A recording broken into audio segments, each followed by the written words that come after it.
Hi everyone, it's Taylor here, and today we're going to make this interlocking gatefold card. I'll be using a Mother's Day sentiment, but you could easily replicate this with any sentiment, making it useful for all occasions. It starts with the In Bloom Cling and Clear combo, which includes the large rubber stamp background and the small clear fills to fill in the color. I have the Botanical Sentiments set, along with the Perfect Parent that I'll be using on the inside of the card. For my dies, I'll be using the Stitched Frame Stacklets 2 and Petite Scallop Rectangle Stacklets. For embossing, I have my gold embossing powder, powder tool, and VersaMark. I'll be using Oreo ink, confetti cake with my blender brush, blue raspberry, pineapple, mint julep, pink champagne, and fruit punch. I'll be applying my Drip Drops embellishments with Embelly Jelly Pick and Place tool and my Tombow liquid adhesive. I'm going to start by taking the large background stamp and placing that on the lid of my MISTI. I've put a little adhesive onto the grid paper, and then I'm taking my die cut rectangle and closing the back of the MISTI so that it picks up that piece of cardstock in exactly the right spot. Then I'll take my powder tool and condition the sugar cube cardstock so that my embossing powder only sticks to the places that I want. Now I have my VersaMark ink that I've inked that stamp and stamped it down onto the cardstock, and I'll do my embossing next with our Fine Detail Gold Embossing Powder. Our embossing powders being fine detail mean that they're going to emboss perfectly every single time, no matter how detailed your image is. So I'm just placing that embossing powder over the top and allowing it to fall down the sides, and then I can tap off the excess and emboss to a beautiful gold finish. Now we're going to fill that background stamp with the different clear stamp fills that came with the stamp set.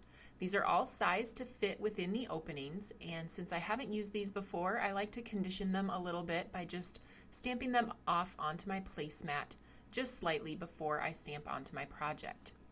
These are not designed to fit exactly perfectly into all of the openings, and that was intentional so that as you're stamping, you don't need to feel pressure to get them in exactly the right spot. It gives it a little more whimsy and character to have a little bit of white space around the solid imagery. So I did that second flower with the pink champagne, and now I'm starting with the third flower in the fruit punch.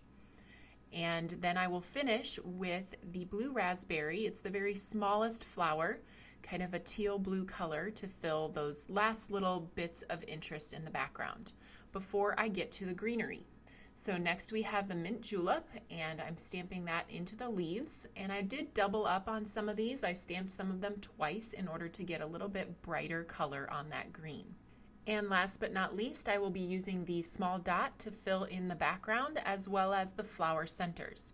I did the background dots with confetti cake, and the light pink flower centers are stamped with the fruit punch ink.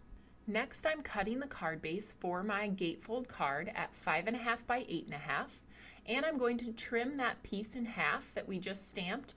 The Petite Scallop rectangle is trimmed in half at 2 inches. To create the gatefold card, I'm going to score on the 2 portions of the score pal that you see that tiny dot. This is going to give me the exact measurement that I need to create a gatefold card so that it opens in the center, and we can place one of those pattern pieces on each side of the gatefold. We want them to meet up perfectly in the middle, leaving a little bit of the card base to show through all the way around the outside. So you can see how the gatefold turned out, and we can continue now by creating the interlocking element that's going to be adhered to the front. I'm using the Stitched Frame Stacklets 2, and I've die cut 2 pieces from Fruit Punch for stability, and then we'll be using 1 piece cut from Sugar Cube. I've chosen my sentiment as Happy Mother's Day, and I'm stamping that onto the grid paper and aligning that outer frame, placing the sugar cube in the middle so I can perfectly center that Happy Mother's Day sentiment exactly where I want it. I wanted a little bit of extra dimension around that sentiment, so I'm taking my confetti cake ink and my pastel blender brush, waking up those bristles with my thumb before I begin blending around the outside edge of that piece with the confetti cake ink. Now I mentioned we need 2 of these die cuts, and that's just to keep it a little more stable on the card front, so I'm adhering those together. And now we can go ahead and glue that element down to the front of the card. You only want to glue the left half of that outer edge circle onto the left side of your card opening. So this will go on the left flap, a little bit more than halfway up from the center. Then we're going to adhere the opposite portion of the solid sentiment piece. So the right side of that circle is going to adhere to the right side of the card base. They interlock perfectly together so that you can open the gatefold and interlock the two pieces. Now I have stamped an extra background and done my clear fills again, and I'm just cutting those out with a scissors. I know a little bit of fussy cutting never killed anyone, but I wanted a little something around the outside of my framed piece just to give it a little bit of extra dimension. As you're doing this, you have to be careful where you're adhering these, because if you adhere any portion of it to the opposite side of the card, it will just end up staying closed and you won't be able to open it up again. So just keep in mind that you want your card to open as you're adhering these extra pieces around the outside of your sentiment. I'm going to continue with drip drops in some of the flower centers. It gives it just a little bit of added sparkle and interest to the card. So I'm using my Embelly Jelly Pick and Place tool and placing those down over the drops of liquid glue. Now that the front of the card is complete, we can continue decorating the inside. I often like to continue the pattern from the outside of the card to the inside. So I'm masking with some purple tape and I'm going to stamp at the bottom of the inside piece of cardstock.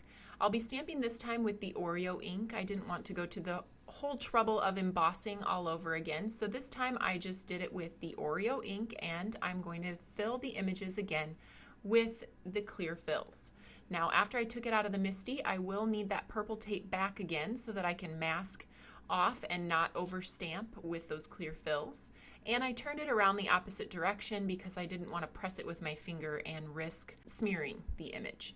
I'm using the same colors that I used on the front of the card to fill the images: pink champagne, fruit punch, mint julep, and I will grab my pineapple as well as the blue raspberry for the tiny flower and the confetti cake for the small little dot.